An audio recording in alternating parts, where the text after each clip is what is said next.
আসসালামু আলাইকুম।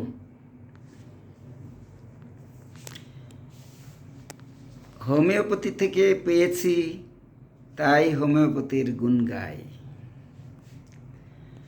হোমিওপ্যাথি বিশ্বাসীদের ঔষধ।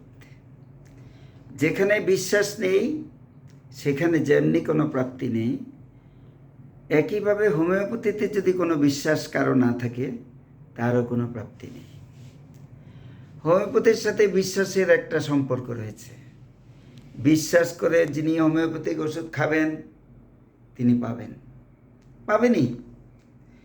যিনি বিশ্বাস ছাড়া খাবেন তিনিও পাবেন, কম পাবেন। এটাই সত্য। বিশ্বাস করে হোমিওপ্যাথিক ওষুধ খেয়ে যান, ফলাফল আসবেই। আমি বলছি, নিশ্চয়তা দিয়েই বলছি। আমি পেয়েছি, তাই হোমিওপ্যাথির গুণ গাই। হোমিওপ্যাথি নিয়ে এত কথা বলি, হোমিওপ্যাথি নিয়ে সময় কাটাই, হোমিওপ্যাথির সাথে থাকি, হোমিওপ্যাথির প্রচার করি, হোমিওপ্যাথি সবাই খাবেন এই আশা করি। হোমিওপ্যাথি ক্ষতি করতে জানে না। হোমিওপ্যাথি নিয়ে অনেক কথাবার্তা অনেকে বলেন, তারা, আমি বলছি, সম্পূর্ণ অজ্ঞতাবশত বলেন।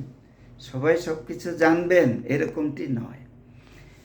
তবে আমাদের সমস্যা হচ্ছে আমরা না জেনেই অনেক মন্তব্য দেওয়ার জন্য সবসময় রেডি থাকি।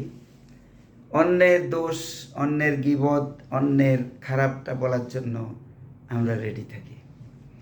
হোমিওপ্যাথি ক্ষতি করতে জানে না।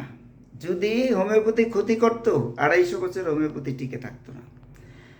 আর আমি 35 বছর আগ থেকে এ পর্যন্ত সুস্থ ভালো থাকতে পারতাম না।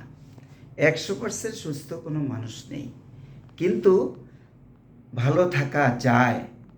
হোমিওপ্যাথি ওষুধ খেলে অন্তত জীবনে শক্তি চাঙ্গা থাকে। রোগ জীবাণু প্রতিনিয়ত আমরা খাচ্ছি, আমাদের আশেপাশে অনেক রোগ জীবাণু। এই মুহূর্তে আমিও রোগ জীবাণু নিচ্ছি, কিন্তু আমি রোগাক্রান্ত হচ্ছি না, কিন্তু আরেকজন রোগাক্রান্ত হয়ে যাচ্ছেন। যেমন করোনার সময় করোনার পেশেন্ট সামনে রেখে আমি চিকিৎসা করেছি, কিন্তু আল্লাহ আমাকে রক্ষা করেছেন বিশ্বাসের জন্য। এই জন্য বলছি যে বিশ্বাসের সাথে হোমিওপ্যাথি ওষুধের একটা নিবিড় সম্পর্ক রয়েছে। বিশ্বাস নিয়ে হোমিওপ্যাথি ওষুধ খেয়ে যান। অন্যপ্যাথির চিকিৎসা করেন, সেটাও করবেন। কোনো কট্টর হওয়ার প্রয়োজন নেই, কাউকে খারাপ বলার প্রয়োজন নেই। সব পেথির দরকার আছে, না হলে এগুলো আর পৃথিবীতে থাকতো না। এগুলো আল্লাহ তাআলাই দিয়েছেন, মানুষের মাধ্যমে দিয়েছেন। ভালো থাকবেন, সবাই শুভকামনা করছি। ভিডিওটি ভালো লাগলে লাইক কমেন্টস করে বন্ধুদের মাঝে শেয়ার করে দিবেন। আর এই ভিডিও পাওয়ার জন্য একটু সাবস্ক্রাইব বেল আইকনে একটু প্রেস করবেন, থাম দেবেন, আপনার কাছে ভিডিও চলে যাবে আমার পরবর্তী ভিডিওগুলো। ভালো থাকবেন, আল্লাহ হাফেজ।